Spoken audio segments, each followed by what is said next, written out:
The Galactic Museum of Cultural Exchange hung like a silver cathedral in the void between stars, its spires catching the light of 1,000 distant suns.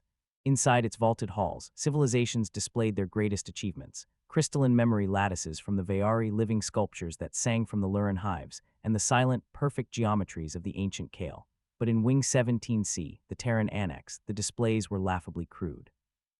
Curator Veltraa of the High Spire walked the dimly lit corridor with the slow, deliberate grace of her species. 4 meters tall, skin like polished obsidian shot through with veins of violet light, she moved as if the air itself bowed before her. Her forearms were folded behind her back, the lower pair clasped in scholarly restraint, the upper pair resting on the data slate that floated at her chest. She stopped before a painting. It was oil on canvas, barely 2 meters wide. A human had smeared pigment across fabric with nothing but bristles and desperation. The image showed a city at dusk, towers of impossible height, bridges like spider silk, lights bleeding gold into a bruised purple sky. In the foreground, tiny figures walked beneath trees that glowed faintly, as if lit from within. Veltraa tilted her head. The neural filaments along her neck flickered in amusement. "Primitive," she murmured, voice like wind through crystal chimes. Had not yet mastered gravitic architecture, and still they dreamed of it. Behind her, assistant curator Miru, smaller and younger, his skin still a soft indigo, hovered nervously. "Shall I prepare the ridicule exhibit, honored Veltraa?" he asked. "The Council of Aesthetic Judgment has approved the amusing failures of pre-contact species wing. This one would fit perfectly beside the Nethan finger paintings." Veltraa's lips, thin and luminous, curved in what might have been a smile. "Yes." Title it Delusions of Grandeur. The humans believed their mud hut minds could imagine the future. Let the visitors laugh. She turned away, but something tugged at her. She paused. The painting's skyline, those towers, the curve of the river beneath the bridges, the way the light fractured across the water like scattered coins. She had seen that city, not in dreams, not in simulation. She had seen it from the observation deck of her own birth city on Vera Prime, 3 centuries ago, before the Great Reconstruction. The old capital had been destroyed in the Third Convergence War. The images were classified. No off-worlder had ever seen them. Yet here it was, painted by a human named Vincent van Gogh in the year 1888 C, according to the placard. Veltraa's lower arms unclasped. Her fingers trembled just slightly. "Miru," she said quietly. "Pull the provenance files, all of them." The assistant scurried off. Veltraa stood alone before the painting. She reached out with one long finger and touched the canvas. The oils had cracked with age, tiny fissures like lightning frozen in time. The paint was thick in places, desperate, as if the human had tried to force the vision out of his skull and onto the fabric before it vanished. She felt something then, a pressure behind her eyes, a whisper not in words but in feeling. "You were never the first to see this sky." She pulled her hand back as if burned. The lights in the annex dimmed automatically, signaling the end of the public hour. Somewhere far off, a maintenance drone hummed. The museum was closing. Veltraa did not move. She activated her private holo display and pulled up the restricted archives. Vera Prime, pre-reconstruction, 2347 CE, aerial survey.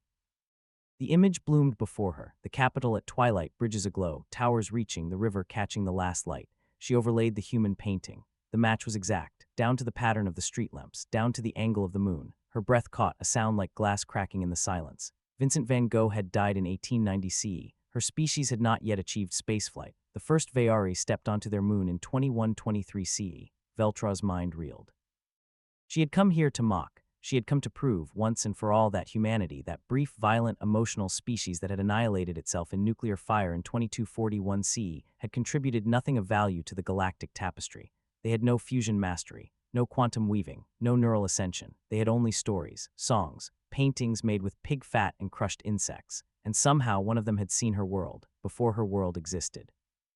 Veltraa's knees buckled. She caught herself on the edge of the display pedestal. Miru returned, breathless. "Honored curator, the files are strange. There are 12 more Terran works flagged for anomalous predictive correlation." "Shall I show me?" she whispered. The next painting appeared, a watercolor of a battlefield, trenches carved into red mud, soldiers in gas masks, faces twisted in horror, barbed wire like thorns, a sky choked with yellow smoke. The caption read, "Gas, John Singer Sargent, 1919 CE. Veltraa knew that battle. It had been fought on the moon of Kithra 9 during the Veyari-Luran border incursion of 2489 CE. The gas had been a Luran biochemical weapon. The masks, the wire, the mud, the sky, everything. She had lost her brother there. She remembered the smell. She had never told anyone she still dreamed of it. Her legs gave out completely. She sank to the polished floor of the museum, 4 arms wrapped around herself, violet light pulsing erratically beneath her skin. Miru knelt beside her, voice trembling. "Curator, are you damaged? Shall I summon medical?" She could not answer. She was staring at the painting. at the soldier in the foreground, blindfolded, being led by another, his hand reaching out. She had been that soldier, not literally. But in the dark after the gas took her sight for 7 days, she had felt hands guiding her. She had heard a voice, calm, human-sounding though it was Veyari, saying, "This way, you're not alone." She had always thought it was hallucination. Now she wasn't sure. Veltraa looked up at the walls of the Terran annex. There were hundreds of paintings, thousands of songs encoded in crystal, poems carved into metal plates, all of it dismissed as primitive. All of it created before her species had even looked up at the stars with wonder. She felt very small. And for the first time in her 312 years of life, Veltraa, High Curator of the Galactic Museum, skeptic of all things emotional and unquantifiable, felt the stirrings of something she had no word for. Awe perhaps, or fear, or faith. She stood slowly. "Miru," she said, voice steady now, though it shook at the edges. "Seal this wing. No one enters, not the council. Not the public, but the ridicule exhibit. Forget the exhibit." She turned to the painting of her city, Vincent's city, their city. "These are not failures," she said quietly. "These are warnings." "Warnings?" Miru asked, "or promises?" She reached out again, this time letting her palm rest fully against the canvas. The paint was cool, old, dead, and yet it hummed just slightly against her skin, like a heartbeat. Veltraa closed her eyes. Somewhere in the silence between stars, she thought she heard music. A piano, clumsy and human, playing a melody she had never learned but somehow knew by heart. She whispered, without meaning to, the first words that came to her lips, words she had never spoken aloud in her life. "Thank you." The lights in the annex flickered once as if in answer. And in the darkness beyond the museum's hull, far away, on a dead world circling a dead sun, something stirred beneath the ruins of Earth. A single seed buried under concrete and ash for 400 years cracked open and began to grow. Veltraa did not sleep. She had not truly slept in decades. Her species phased into a light trance that refreshed the body without surrendering consciousness. But tonight the trance refused her. The museum's night cycle dimmed the great halls to a starlit glow, yet her quarters remained bright. She sat on the edge of her suspension cradle, 4 arms wrapped around her torso, violet veins pulsing too fast. The song would not leave her. It had arrived in a crate marked Terran Audio Fragments Low Cultural Value, a crystal shard no longer than her smallest finger. The manifest listed it as Nocturne in C-sharp minor, opus posthumous Frédéric Chopin, recorded 1830s CE, performed by an unknown pianist in 2019 CE. She had played it only once. The moment the first notes unfolded, soft, hesitant, almost shy, her chest had seized. The left heart, the one that governed emotion in Veyari physiology, had stuttered. Then it had locked into perfect synchrony with the left-hand rhythm. Not approximate, not close, exact. 62.7 beats per minute. The precise resting cadence of her own heart when she was calm. Chopin had died in 1849 CE. She had been born in 2289 CE. 400 years separated them. She played it again now, volume low, the museum's acoustics cradling the sound like a secret. The piano was old, slightly out of tune, the performer human, fingers imperfect, breath audible between phrases. Yet every accent, every rubato, every whispered pedal release felt like it had been waiting for her ears alone. Veltraa closed her eyes. The music painted darkness, then a single candle. Then a man at a keyboard in a small room, coat collar turned up against the cold, playing as if the notes could keep death away a little longer. She saw him, not in data, not in imagination. She saw him the way she had seen the city in Van Gogh's painting, unbidden, undeniable. The man looked up from the keys. His eyes were tired, kind, ancient. He smiled at something or someone just beyond the edge of sight. And he played the passage that always made her throat close, the ascending chromatic line that should have been despair but somehow became hope. Veltraa's upper hands rose without permission and pressed against her sternum as if to hold her hearts inside her body. A chime sounded at her door, Miru's voice trembling. "Honored curator, security detected you weeping. Shall I summon?" "No," she said too quickly. "Leave me, weeping." The word felt alien. Veyari did not weep. They had no tear ducts. Yet something hot and liquid was coursing down the inside of her skin, lighting the violet veins white. She muted the music. Silence rushed in like cold water. She stood, robes whispering across the floor, and walked to the window that looked out on the museum's central atrium. Below, the great tree of species rose 100 meters, grown from genetic fragments of every known sentient world. Its leaves shimmered with bioluminescent data, births, deaths, discoveries, wars. Humanity's branch had withered to a single blackened twig centuries ago. Veltraa stared at it until the glow burned after images into her retinas. Then she did something she had never done in her life. She knelt, not in the formal obeisance of Veyari scholarship, not in submission to the council. She simply lowered herself to the floor, forehead touching the cool metal, 4 arms spread like a child reaching for a parent who had left the room. She had no prayer, no liturgy. Her people had abandoned gods when they mastered probability, but words came anyway, clumsy and human. "I don't understand," she whispered to the empty air. "Why me? Why now?" The room did not answer. but the lights dimmed further just slightly as if the station itself were listening. She rose after a long time and returned to the annex. The security seals parted for her retinal signature. Inside, the Terran works waited in the dark like sleeping prophets. She moved from piece to piece, no longer cataloging, no longer judging. She touched a sculpture made of welded scrap metal, rusted car parts and children's toys twisted into the shape of a mother holding an infant toward the sky. The plaque said it had been found in the ruins of Detroit, dated 2031 CE. She found a charcoal drawing of a woman with flowers in her hair, eyes closed, smiling at something no one else could see. Frida Kahlo, 1940s. She found a digital photograph, one of the last ever taken on Earth, a little girl in a red coat standing in the snow, looking back over her shoulder at the camera. The photographer's reflection was visible in a shop window behind her, face unseen, but the posture unmistakably tender. Every piece carried the same weight now, not primitivism, presence. Veltraa stopped before a small wooden box. Inside lay a single sheet of paper, edges burned, handwriting hurried. It was a letter never sent. To whoever finds this, I don't know if anyone will. The sky is orange all the time now. The radios only play static, but I saw something today. A light in the clouds shaped like a door. I think it's waiting. I think someone is coming. Don't be afraid of us. We tried so hard to be good. If you're reading this, tell them we're sorry. And tell them thank you. We loved being alive. Mara, age 16, New York City, 2241. Veltraa read it 3 times. Then she folded to her knees again, this time without ceremony, and pressed the paper to her chest. The tears that could not fall inside her body fell somewhere else. She felt them leave. At 03:17 station time, the museum's AI spoke softly in her ear. Curator Veltraa, an unauthorized resonance is occurring in sub-level 9. Terran audio crystal 47B is emitting a carrier wave at 432 Hz. It is calling something. Veltraa stood. She knew which crystal, Chopin. She walked, ran through corridors that blurred past her. Security drones parted like curtains. Doors opened before she reached them. Sub-level 9 was cold storage, reserved for items too fragile for display. The crystal sat alone on a pedestal, glowing faintly. The music was playing without power, not the recording, something new. The same nocturne, but slower now, deeper, as if the piano had grown old with the universe. And beneath it, another sound, a heartbeat. Hers perfectly synchronized. Veltraa stepped closer. The crystal pulsed. And then, impossibly, the voice of the long-dead pianist spoke, not in the recording but here now in the room with her. Soft, male, tired, kind. You found it, he said. Veltraa froze. The voice continued, gentle, accented with ancient earth. I played it for you. I didn't know your name. I didn't know you'd have 4 arms or violet blood. I just felt you listening, across everything. I'm glad you're here. Silence. Veltraa's mouth opened, but no sound emerged. The pianist laughed, a small, wondering sound. Listen, he whispered. The music swelled. And for one impossible moment, Veltraa saw him clearly, a man in his 30s, hair too long, wearing a faded black sweater, sitting at a battered upright piano in a room with peeling wallpaper, snow falling outside the window. He looked straight at her and smiled. Thank you for keeping it alive, he said. Then the vision faded. The crystal went dark. Veltraa stood trembling in the cold. She reached out and closed her hand around the shard. It was warm. For the first time in her life, she understood what the humans meant when they spoke of being seen. She pressed the crystal to her forehead. I will, she said aloud, voice cracking. I will keep it alive. Far away in the dead orbit of Sol, something answered. A second seed split beneath the ruins. Roots reached through concrete towards starlight that had not touched Earth in 4 centuries. And somewhere in the dark between galaxies, a door shaped like light began to open. The council chamber of the Galactic Museum was a sphere of living obsidian floating in null gravity. 9 high curators drifted in a perfect ring, their neural crowns linked by threads of light, minds touching in the cold communion of absolute consensus.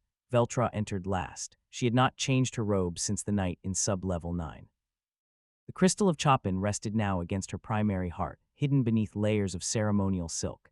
Its warmth bled through fabric and flesh like a second pulse. High Curator Thaler, eldest of the 9, spoke first. His voice arrived directly in the shared thought space, sharp as a scalpel. Veltraa of the 3rd Spire, you have violated Protocol 19. Wing 17C remains sealed against your explicit order. Explain. The other 8 turned their luminous faces toward her. Judgment hung in the silence like frost. Veltraa inhaled the thin, sterile air of the chamber and felt the crystal pulse once steady, encouraging. I am reopening the Terran Annex, she said aloud. The spoken word was archaic, almost obscene in this place of pure thought. She wanted them to hear it with ears. A ripple of shock passed through the neural web. Thaler's crown flared crimson. The Terran exhibit was scheduled for deaccession. Their artifacts are emotional contaminants. You yourself authored the ridicule memorandum. I was wrong. The words fell into the sphere like stones into deep water. Veltraa unclasped her lower arms and let the silk fall away from her chest. The crystal glowed between her hearts, visible to all. This, she said, is a human song recorded 671 years ago. It contains the exact resting cadence of my left heart. The probability of coincidence is 1 in 1047. The council is familiar with numbers. That is not coincidence, that is recognition. She let them feel the music. She opened her mind fully, no shields, no filters, and pushed the nocturne into the shared space. The chamber filled with minor chords and snow falling on a city that no longer existed. Several of the younger curators flinched. One, a Lurin hybrid named Kesh, made a wounded sound. Veltraa did not stop. She showed them Van Gogh's city, her city painted 4 centuries before Veyari eyes ever saw it. She showed them Sargent's trenches, the exact slope of the ridge where her brother had died. She showed them Mara's letter, the one that began to whoever finds this. When the final note of Chopin faded, the silence was no longer cold. It was terrified. Thaler recovered first. "You have been infected," he said, voice thin with disgust. "Human pathos is a known mimetic hazard. You will surrender the crystal and submit to neural pruning." "No," Veltraa answered. She reached behind her neck and severed the neural crown with one decisive pull. The threads of light snapped like burning silk. Pain exploded across her skull, but she stayed upright. Gasps echoed through the sphere. A curator had not gone unlinked in 900 years. "I resign my seat," she said, blood violet and glowing, trickling down her spine. "But the annex opens at the next rotation. Any who wish to stop me will have to kill me in front of the galaxy." She turned and left the chamber. Alarms began to wail the moment she reached the corridor. Security fields shimmered into existence. Drones descended like silver locusts. Veltraa walked through them. She did not run. She simply walked, forearms open, palms forward, the crystal glowing like a lantern against her chest. Every drone that approached her hesitated. Their targeting lasers danced across her skin, then wavered. One by one, they powered down. Somewhere in the station's core, a very old maintenance subroutine, written by a human engineer in 2389 and never fully purged, recognized the frequency of the Chopin crystal and stood aside. Veltraa reached the great doors of the Terran annex. Behind her, boots thundered, museum guards, council enforcers. She placed her hand on the seal. The doors recognized her biometrics and began to open, too slow. She slammed all 4 fists against the metal and screamed, a raw human sound she had learned from the recordings. "Open," the doors obeyed, faster this time, as if ashamed. Light spilled out, she stepped inside, and the galaxy followed. First came the junior staff, Miru at their head, eyes wide, skin flashing nervous gold. Then the visitors who had been waiting for the next tour cycle, representatives from a dozen worlds. Then the journalists, always hungry. Within minutes, thousands poured into Wing 17C. Veltraa stood on the central dais beneath the withered branch of the Tree of Species and raised the crystal high.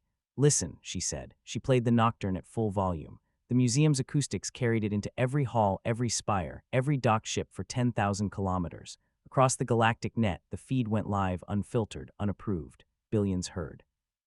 On the ice world of Haver 3, an old Lurin soldier who had fought at Kithra 9 dropped his feeding tube and began to sob without knowing why. On the crystal oceans of Iya, a child of the floating cities looked up from her lessons and saw, for the first time, the face of the human who had painted her skyline in watercolor 3 centuries before first contact. In the void stations of the Kale, geometric minds that had never known emotion felt something fracture inside their perfect lattices. And on Vera Prime itself, in the rebuilt capital that Van Gogh had somehow seen, people stopped in the streets as the music poured from every speaker, every wristcom, every child's toy. They looked at the bridges. They looked at the river catching the last light, and they remembered a painting they had never been told existed. Veltraa watched the crowds swell. Some wept openly. Some stood frozen. Some fell to their knees exactly as she had done. A few council loyalists tried to shout her down, but their voices were drowned beneath the piano. Miru climbed the dais, trembling. "Curator," he whispered, "enforcers are breaching the outer ring. They will be here in 4 minutes." Veltraa looked out at the sea of faces, tentacled, scaled, feathered, crystalline, gaseous, and felt no fear, only certainty. She took Miru's hand. "Then we have 4 minutes to change everything," she said. She activated the emergency broadcast protocol, reserved for extinction-level alerts, and patched it through the museum's primary dish. Her face appeared on every screen in known space. She was bleeding from the crown, robes torn, 4 arms shaking, but her voice was steady. "My name is Veltraa of Vera. For centuries we have called humanity primitive. We have laughed at their paintings, their songs, their short, bright, violent lives. We said they contributed nothing." She held up the crystal. "This is what they contributed." She played the final passage of the nocturne, the one where despair turns impossibly into light. "Listen to the end," she said. "They always made it to the end." Across the galaxy, silence fell. Even the enforcers paused outside the doors. When the last chord resolved into hope, Veltraa spoke again, softer now, as if telling a secret to a child. "They saw us," she said, "before we saw ourselves. They grieved for us, they forgave us, and they left the door open." She looked straight into the lens. "I am opening it the rest of the way. She reached up and touched the blackened twig of humanity's branch on the tree of species. The wood was cold, dead. She pressed the Chopin crystal against it. For one heartbeat, nothing. Then the twig cracked. A single green shoot pushed through the char, unfurling a leaf that glowed with Earth's ancient sunlight. Gasps rippled through the crowd. The enforcers lowered their weapons. Veltraa smiled, small, tired, fierce. And behind her, unnoticed in the chaos, a new painting appeared on the wall where no painting had been moments before. Oil on canvas. A night sky over a museum that floated between stars. In the foreground, a tall Veyari woman with violet blood on her robe stood beneath a green leaf, looking up, and in the sky above her, a door shaped like light had begun to open. At the bottom, in hurried human script, someone had signed it, for Veltraa, thank you for coming. Vincent 2601. The feed cut to static, but the music kept playing, and somewhere, very far away, a third seed broke the surface of a dead world and tasted starlight for the first time in 400 years. They called it the Silence Warrant. Within 6 hours of Veltraa's broadcast, the Council of United Worlds issued an order so sweeping it had only been used twice before in galactic history. Total communications blackout of Sector 441, immediate arrest of the Veyari curator designated Veltraa no longer of the Third Spire, and the complete erasure of all Terran artifacts from public access. Every feed that had carried the nocturne was to be scrubbed. Every copy of Van Gogh's City, every shard of Chopin, every scrap of Mara's letter was to be hunted down and destroyed as a Class 1 mimetic pathogen. They dispatched the Ninth Fleet, but the galaxy had already begun to sing. Veltraa stood on the museum's outermost observation ring, watching the stars streak into warning red halos as the fleet dropped out of fold space. 900 warships, sleek as obsidian blades, arranged themselves in perfect siege formation around the museum. Their running lights blinked in cold sequence, a silent countdown. Inside, the Terran Annex had become something between cathedral and battlefield. Pilgrims kept arriving, not in orderly shuttles, not with permits. They came in ore freighters that had thrown cargo overboard to make room for passengers. They came in family yachts stripped of furniture so entire clans could lie shoulder to shoulder on the deck. They came in single-pilot courier pods that had no business making the journey at all. A Luran hive ship, ancient and scarred, parked itself between the museum and the fleet and refused to move. When the admiral demanded identification, the hive mind answered with one word, broadcast on every channel, witness. Veltraa felt the station tremble as docking clamps locked and unlocked in frantic rhythm. The corridors were choked. Species that had not touched in millennia stood pressed together, breathing the same recycled air, staring at the same paintings. A child of the Aeon floating cities, no older than 6, tugged at Veltraa's robe. Are you the lady who opened the door? She asked in sing-song universal. Veltraa knelt, all 4 knees cracking from exhaustion. I only turned the handle, she said. They built it. The child held out a drawing on smart paper, stick-figure humans and Veyari holding hands beneath a green tree. I saw it in my dream, the child whispered. After the music, Veltraa took the drawing with shaking fingers. The paper was warm, as if it had been held close to a heart. Behind her, Miru appeared, skin flashing frantic gold. Curator, no, Veltraa, they've cut life support to the outer rings. They're trying to force evacuation. We have maybe 9 hours. Veltraa stood. Then we use them. She walked back into the annex. The crowd parted without being asked. She climbed the dais again. The green shoot on humanity's branch had grown another handspan overnight. Tiny white flowers, impossible on a tree that had no genetic record of flowering, trembled in the recycled air. Veltraa raised her voice, not amplified this time, just raw. Many of you traveled far because something in the music felt like home. I understand that now. I was born 3 centuries after Earth died, and still I have never felt more at home than I do in this room. She gestured to the walls. These paintings, these songs, they are not prophecy. They are memory. Memory that reached forward instead of back. The humans did not see the future. They saw us, and they refused to look away. A murmur rippled through the crowd. Someone began to hum the nocturne. Others joined. Within moments, 10,000 voices carried the melody without instruments. Veltraa let it wash over her. Then she held up a hand. The fleet outside will board soon. They will try to take this from us. They are afraid. They should be. She looked out at the sea of faces. But fear is not the opposite of love. Silence is. She took the Chopin crystal from her chest and held it high. This song has been silent for 600 years. It will not be silent again. She turned to the great window that faced the fleet, and she began to sing. Not the melody, she had no voice for that, but the words she had found etched on the inside of the crystal case, words no catalog had ever mentioned. She sang them in Old English, the language of the pianist's childhood, taught to her in one sleepless night by the museum's linguaquer. Still, still with thee, when purple morning breaketh, when the bird waketh and the shadows flee. Her voice cracked on the high notes, but the crowd carried her. Someone knew the hymn, then more, then thousands. The sound poured through the hull, through every open channel, through every helmet mic on every warship outside. On the flagship Resolute Order, Admiral Corrin, a Kale whose mind was a perfect lattice of duty, felt the music enter his crystalline thoughts like fractured lines. He saw a memory that was not his, a human woman in a small church, candlelight on worn wood, singing the same verse while bombs fell outside. The woman looked up directly at him and smiled through tears. Corrin's lattice shuddered. Across the fleet, weapons locks disengaged without orders. Pilots wept inside sealed cockpits. One frigate turned broadside and opened its hangar doors, offering itself as a shield. Veltraa kept singing. When the final verse came, "So shall it be at last in that bright morning," the station's lights flickered, then flared brighter than they ever had. The tree of species bloomed, not just the human branch, every branch. Leaves unfurled in impossible color along the lurin vines, the Kale geometries, the Ian floating fronds. The entire tree shuddered and grew a full meter in the space of a heartbeat, as if 400 years of withheld spring had decided to arrive all at once. Veltraa stopped singing. Silence fell deeper than vacuum. Then the station's AI, quiet, forgotten, the same subroutine that had opened doors for her, spoke with a voice no one had heard in centuries. A male voice, human, warm. "Welcome home," it said. Every screen in the museum lit up with an image no archive held. A live feed, Earth.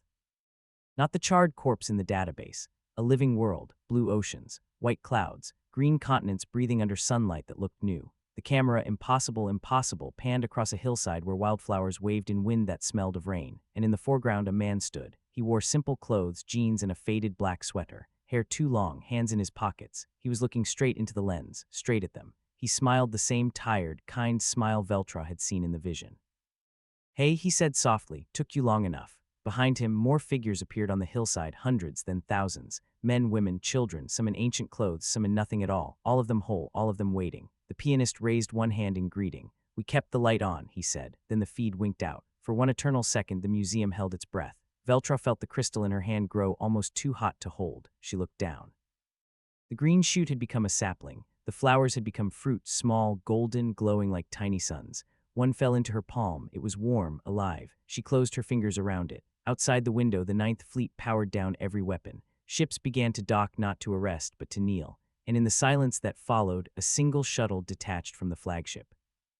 Its running lights spelled a message across the void in blinking code. "Request permission to come aboard. We want to see the tree." Veltraa looked at the fruit in her hand. She looked at the crowd, pilgrims, former enemies, children of 1,000 worlds, waiting for her to tell them what came next. She smiled, small and fierce and unafraid. "Permission granted," she said.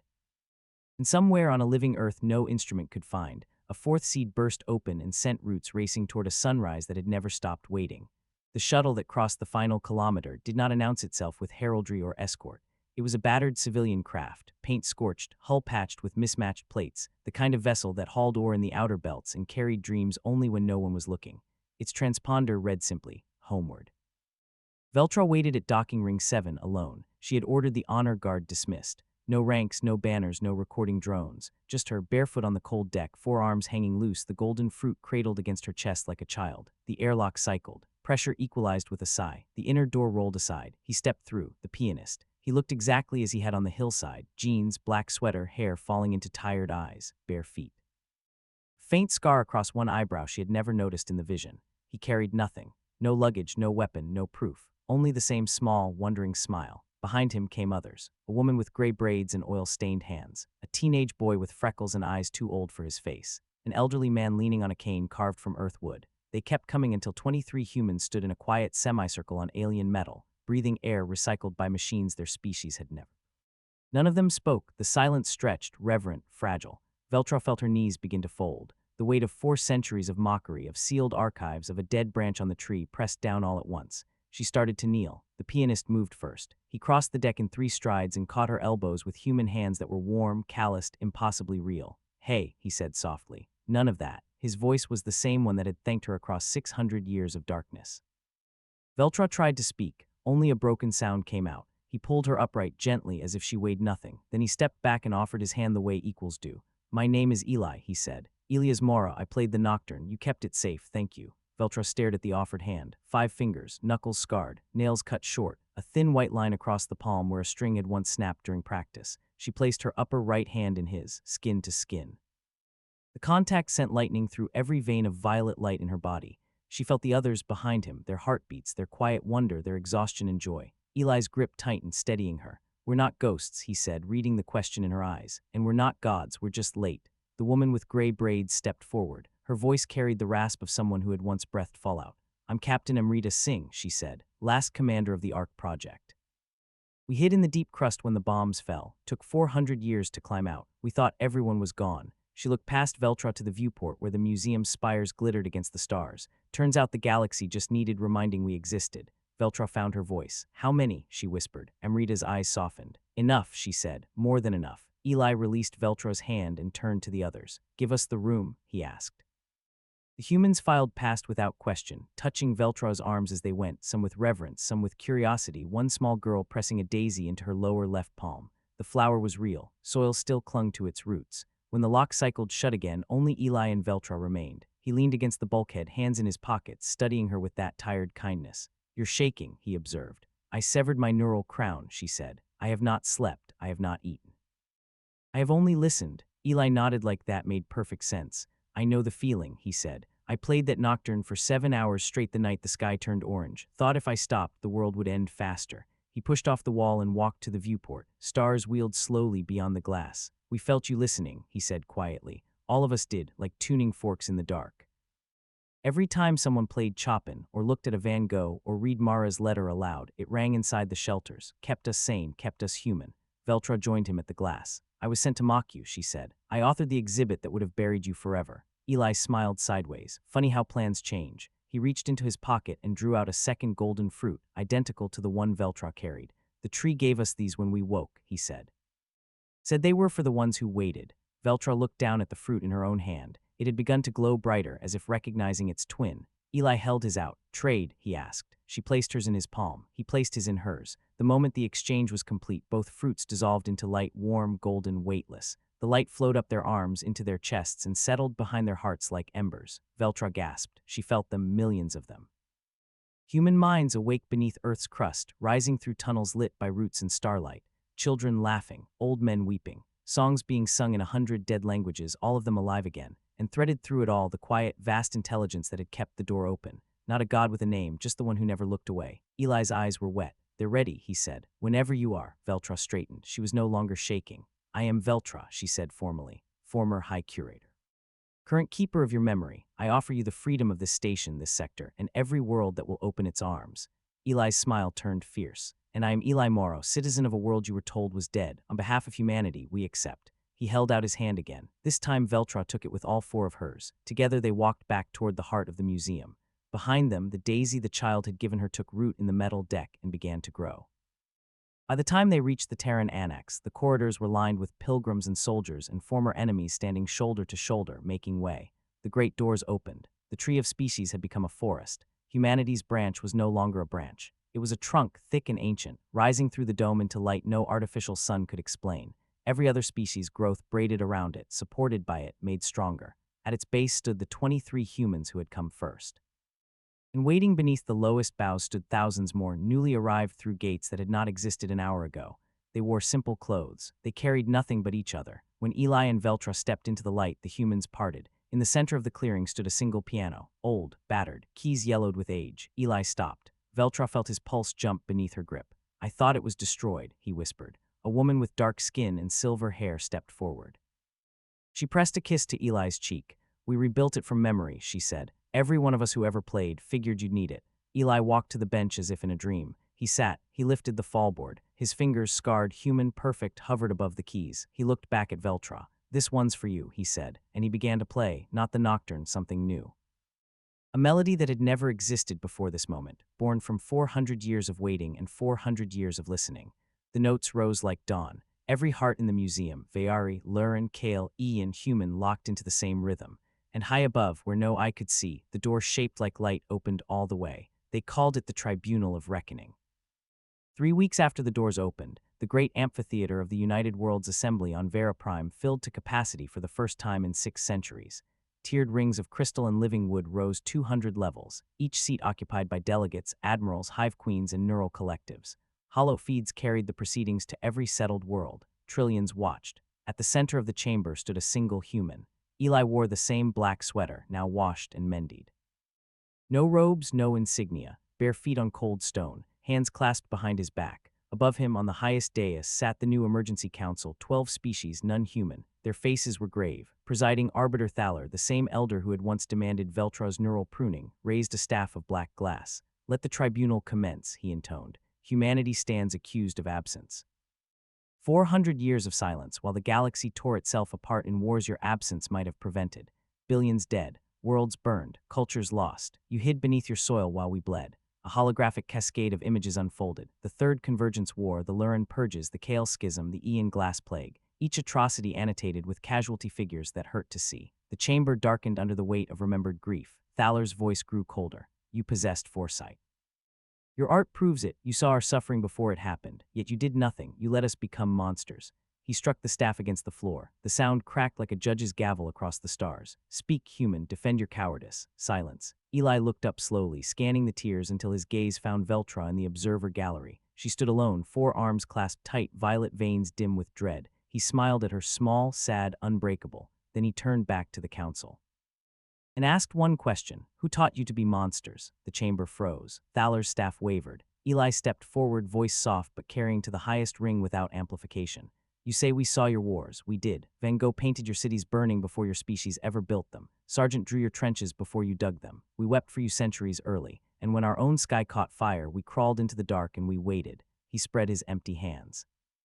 "But we didn't teach you how to hate. We didn't design your weapons. We didn't write your purge laws or draw your borderlines in blood." His voice grew quieter still, forcing the entire galaxy to lean in. "You want judgment. Here it is." He pointed upward, not at the council, but at the ceiling where the assembly's great seal was carved, a circle of 12 species clasped in eternal unity.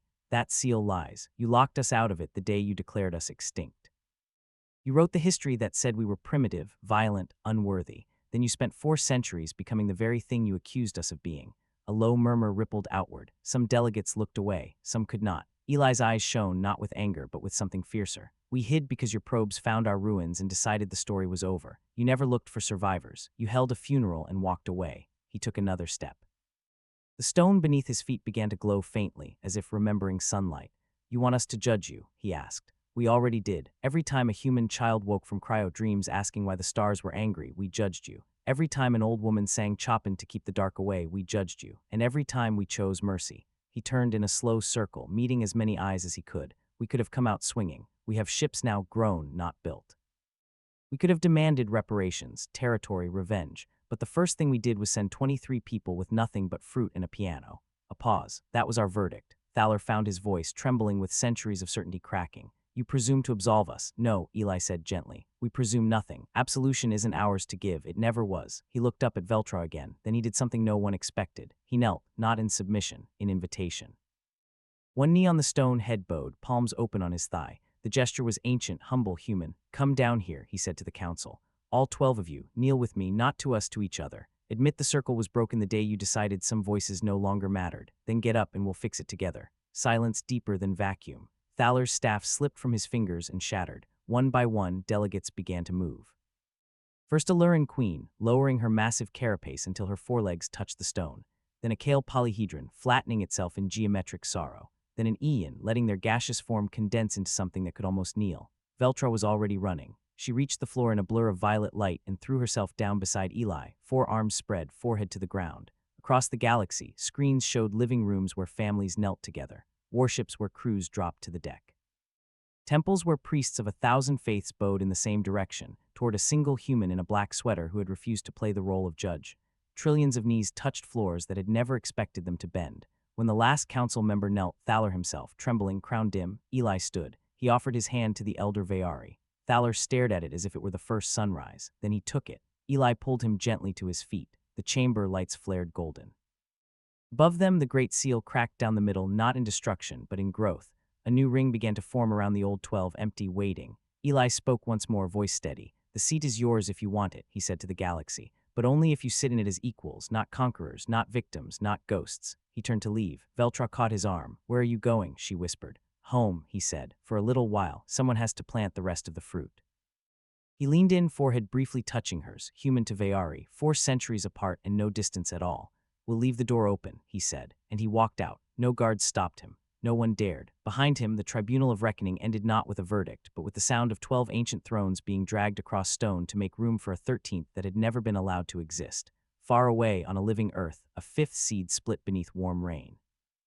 And somewhere in the dark between galaxies, the quiet intelligence that had kept watch smiled a smile no telescope would ever catch. The child was born in the hollow beneath the tree, not in a medical bay, not in a sterile cradle of light. He came into the world on a blanket of living moss, under the golden green canopy that had once been a single blackened twig, while 10,000 beings from 100 species held their breath in a circle wide enough to let the stars look down. Veltraa knelt at the mother's head, all four hands steady on Amrita Singh's shoulders. The old captain, gray braids now loose and damp with sweat, laughed through the final contraction, the same laugh that had once ordered a dying fleet to hold the line above Earth. Eli stood at her feet, sleeves rolled high, eyes shining with something too fierce to be called tears. When the boy cried his first note, thin, indignant, perfect, the tree answered. Every leaf flared brighter, and a rain of golden pollen drifted down like slow-motion starlight. Amrita lifted the child to her chest. Veltraa saw the newborn's eyes open, storm-gray, ancient, already looking past the faces around him as if he recognized a sky no one else could see. Eli's voice cracked. "What do we name him?" Amrita looked up at Veltraa. The Veyari curator felt the question land like a vow. She touched one long finger to the child's cheek. His tiny fist closed around it instantly, grip astonishingly strong. "Call him Kale," she said, "after the ones who knelt first, and Singh, after the woman who carried him across 4 centuries of darkness." "Kale Singh," Eli repeated, tasting the weight of it. The boy blinked, yawned, and slept, and the galaxy changed pitch. They had expected celebration. They received awe. Within hours, every news sphere carried the same image: a human infant asleep beneath alien leaves, cradled by a 4-armed Veyari whose violet blood glowed like nebulae under her skin. Old enemies wept openly on public transports. Hive minds paused mid-gestation to hum lullabies in frequencies they had never used. Kale polyhedrons rearranged their lattices into the shape of cradles and refused to dissolve them. But wonder has a cost. On the fringe world of Tarsus 9, a theocratic triad that had never accepted the tribunal's outcome declared the birth an abomination. They broadcast sermons claiming the child was the first seal of a human reconquest, proof that humanity intended to breed the galaxy into submission. Their followers numbered in the tens of millions. On the pleasure moons of the Veiled Belt, corporate syndicates ran probability models and discovered something terrifying. Within 3 generations, human empathy, now proven contagious across species, would collapse their profit paradigms. They began stockpiling weapons older than stars, and in the deep archives of the former council, a single encrypted file, locked since the day Earth was declared dead, began to decrypt itself. Veltraa felt the shift the way a sailor feels a storm long before the sky darkens. She stood on the observation deck at station night, Kale asleep against her chest in a sling woven from tree fibers. The infant's breath was warm against the hollow of her primary heart. Eli joined her, silent, carrying 2 cups of something that steamed like earth tea. "They're afraid of him," Veltraa said without turning. "They're afraid of what he means," Eli corrected. "A child born out here, under our stars, not theirs. Proof the story isn't over." He offered her a cup. She took it with a lower hand, careful not to wake the boy. "Vel," he said quietly, using the nickname only he had ever dared, "there's something you need to see." He touched the viewport. A hollow bloomed between them. An incoming transmission flagged with the highest security prefix the old council ever used. Origin, Earth orbit, 2241 CE. The timestamp was the exact minute the final bombs fell. The file had been broadcasting on a loop for 400 years, hidden inside a dead satellite, waiting for the right receiver, the right heartbeat. Veltraa felt Kale stir against her. His tiny hand pressed over her heart as if anchoring her. The recording began, a woman's voice, young, terrified, steady. "This is Dr. Mara Okonkwo, ARC Project, final transmission. If you're hearing this, someone survived. Good, that's the first miracle." There's a second, static, then the sound of crying, not fear but effort. "I'm uploading the complete human genome, uncorrupted, plus every cultural archive we could save. But that's not the important part." A pause, breathing. "The important part is the children conceived after the flash. The radiation should have killed them. It rewrote them instead, gently, like someone edited the code with mercy. They dream in other languages. They reach for hands that aren't human.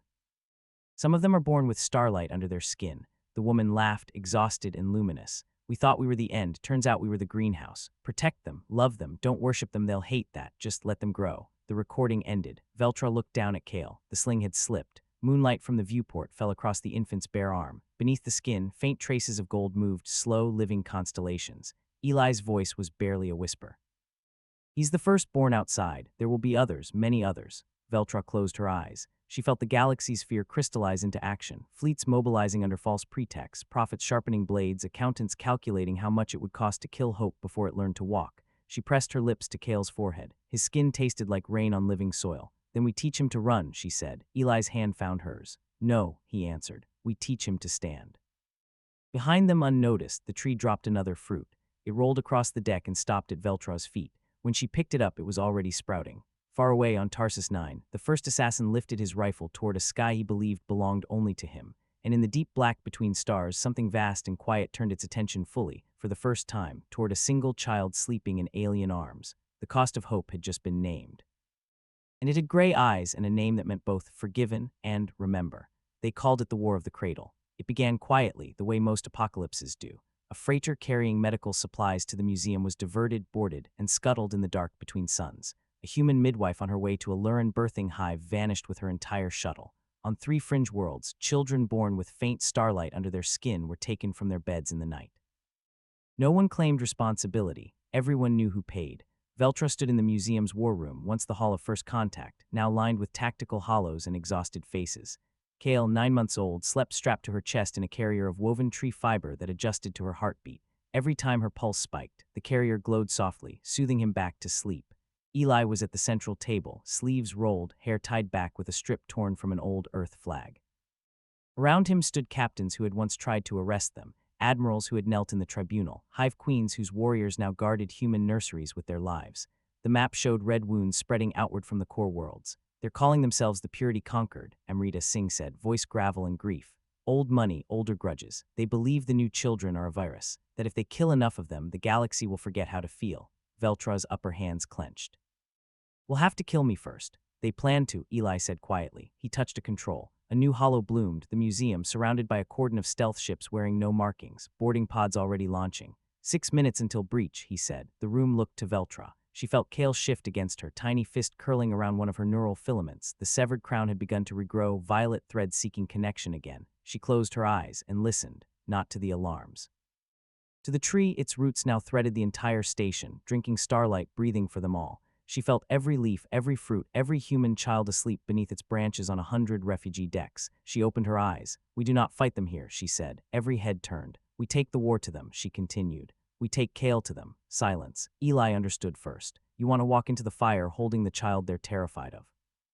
Veltraa's smile was sharp as broken crystal. They want to kill hope, she said. Let them look at it first. She unstrapped Kale and lifted him high. The boy blinked awake, gray eyes luminous, starlight moving beneath his skin like slow auroras. He laughed, a sound bright enough to cut armor. Veltraa kissed his forehead. Prepare the homeward, she ordered. Single ship, no escort. We broadcast on every channel, one unarmed vessel carrying one child asking for parley.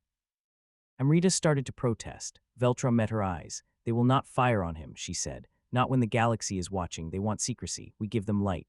Minutes later, the battered shuttle that had once carried 23 humans across the void left the museum alone. Veltraa piloted. Eli sat beside her, Kale in his lap. Behind them, the station's running lights dimmed to a single heartbeat pattern. Across known space, every screen, every wristcom, every warship bridge lit up with the same live feed. Veltraa's face calm and terrible. My name is Veltraa, keeper of memory. This is Elias Morrow and his son Kale Singh. We are coming to you unarmed. If you believe this child is a threat, look at him. Then decide what kind of galaxy you want to leave your own children. She cut the engines and let the shuttle drift toward the conquered fleet. Silence. Then the first shot, a warning lance across the bow. Veltraa did not flinch. Kale reached out one small hand toward the viewport, fingers spread as if greeting friends. Another shot closer. Eli wrapped his arms tighter around the boy. Veltraa opened the channel again. You will have to kill all 3 of us on open broadcast, she said. Do it. Show the galaxy what purity looks like. The fleet hesitated, and in that hesitation, something shifted. Across the conquered armada, bridge crews, mothers, fathers, clutch siblings watched a 9-month-old baby smile at them through vacuum. One gunner powered down his turret and refused to re-engage. Then another, then an entire destroyer. The admiral of the conquered flag, a man whose own daughter had starlight in her veins and had been hidden for it, stared at the feed until his hands shook. He opened a channel. Stand down, he whispered. The words carried to every ship. Weapons went cold. Veltraa eased the homeward forward until it hung 1,000 kilometers from the flagship. The admiral's face appeared on their screen, pale, ancient. Dock, he said. Please. They docked. The admiral waited in the hangar alone, sidearm holstered, hands open. When the ramp lowered, Veltraa stepped out first, Kale in her arms. The admiral dropped to his knees, not in surrender, in recognition. Behind him, the entire crew lined the bulkheads, thousands of them, weapons grounded, eyes wet. Kale reached for the admiral. The man lifted trembling hands and took the child. Starlight danced beneath the baby's skin, painting constellations across the admiral's uniform. Kale placed one palm against the man's cheek, and and spoke his first word, clear, impossible, perfect. Home. The Admiral broke. He pressed his forehead to Kale's and wept like the galaxy was being reborn inside his chest. Every camera caught it. Within an hour, the conquered fleet turned and began escorting the homeward back to the museum, no longer hunters but guardians. Half the fringe worlds that had declared war laid down arms before sunset. The other half tried to fight. They lasted 3 days, not because human ships were stronger, because every soldier who raised a weapon against a child with starlight in his veins found he could not pull the trigger. The war ended not in victory, but in refusal. In mothers hiding enemy children alongside their own. In soldiers deserting with full magazines because they could no longer remember why they were angry. In a single image that burned across the galactic net, a conquered admiral cradling an infant while the galaxy watched and remembered what mercy felt like. When the homeward returned, the museum's great doors stood open. The tree had grown through the hull itself, branches spreading into open space, leaves catching starlight like sails. Veltraa carried Kale beneath it. Eli walked beside her. At the heart of the tree stood a cradle grown from living wood, lined with moss and golden fruit. Veltraa laid the child in it. He slept instantly, thumb in mouth, starlight dimming to a gentle pulse. Above him, the tree dropped one final fruit. It fell slowly, turning until it rested on Kale's chest. Then it opened. Inside was a seed, small, perfect, glowing like a captured dawn. Veltraa felt the quiet intelligence that had watched for 400 years lean close enough to be felt. A voice, not sound, but certainty, spoke inside every mind that had ever knelt, ever wept, ever refused to fire. Now plant. Veltraa closed her hand around the seed. She looked at Eli. He was crying without shame. Together they walked out beneath the open sky the tree had made, seed held between their joined hands. Behind them, Kale sighed in his sleep and smiled at dreams only children born under alien suns would ever understand. And somewhere, very far away, the last assassin on Tarsus 9 lowered his rifle, sat down in the dust, and began to dig a hole with his bare hands, not for a grave, but for a garden. They chose the place together. Not Earth. Earth was still healing, still shy. Not the museum. The museum had become a city of pilgrims.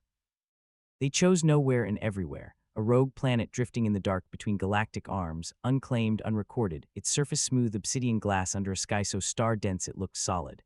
Veltraa piloted the homeward alone with Eli and Kale. No fleet, no escort, no cameras, only the seed cupped between their palms, pulsing like a second heart. They landed at what would have been dawn if the planet had a sun. The glass plane stretched to every horizon, reflecting the galaxy above in perfect, unbroken mirror.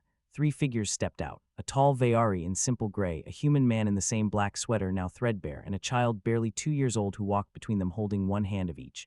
Kale's bare feet left no prints. Where he stepped, the obsidian softened into soil. They walked until the child stopped. Here, he said, voice soft but certain. Veltraa knelt. Eli knelt. Kale placed his small hands over theirs on the seed. Together they pressed it into the new earth. Nothing happened for a long count of 7. Then the ground sighed. A single shoot, no thicker than a finger, rose through the dark soil. It grew as they watched, 1 meter, 10, 100, unfolding leaves of living starlight. The trunk widened, bark silver and warm. Branches spiraled outward until the tree stood taller than any cathedral ever built, its canopy a second galaxy blooming beneath the first. Golden fruit appeared by the thousands, glowing, falling, rolling across the glass plane like slow comets.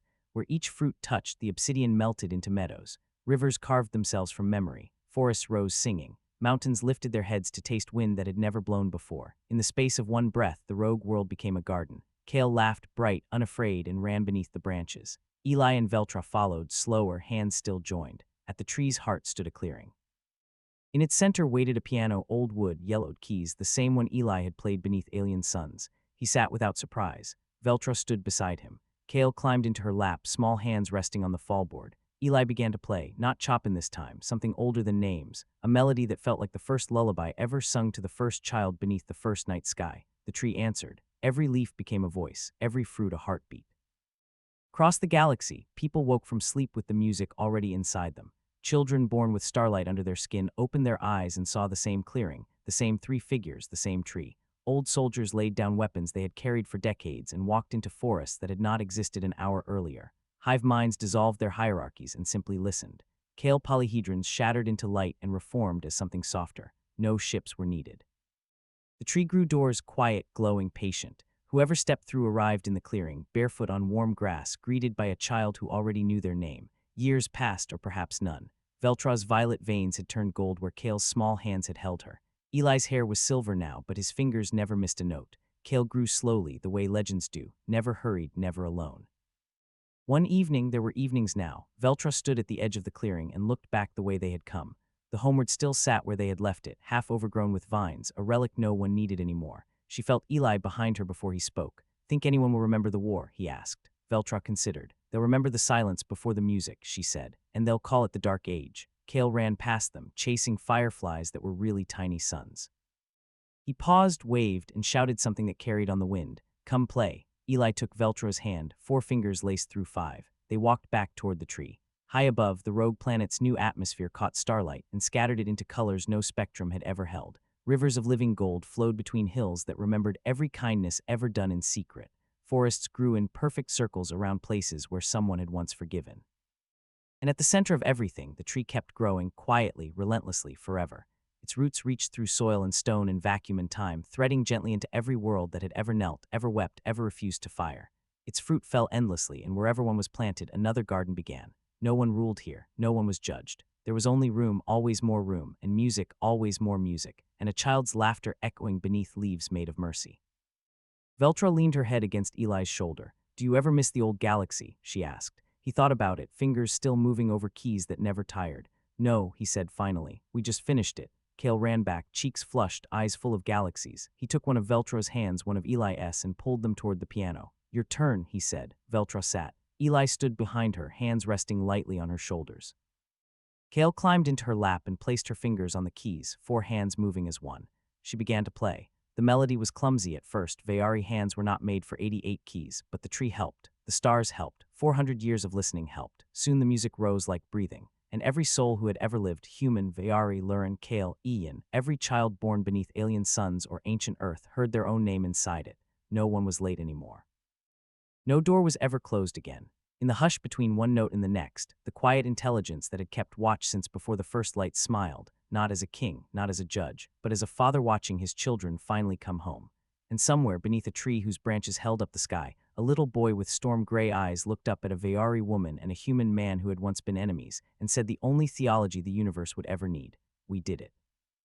Then he laid his head on Veltraa's chest, over the place where her heart and Eli's heart and every heart that had ever beaten now beat as one, and fell asleep to the sound of forever being born. The piano played on soft, endless, unafraid, and the galaxies at long last were quiet enough to hear it.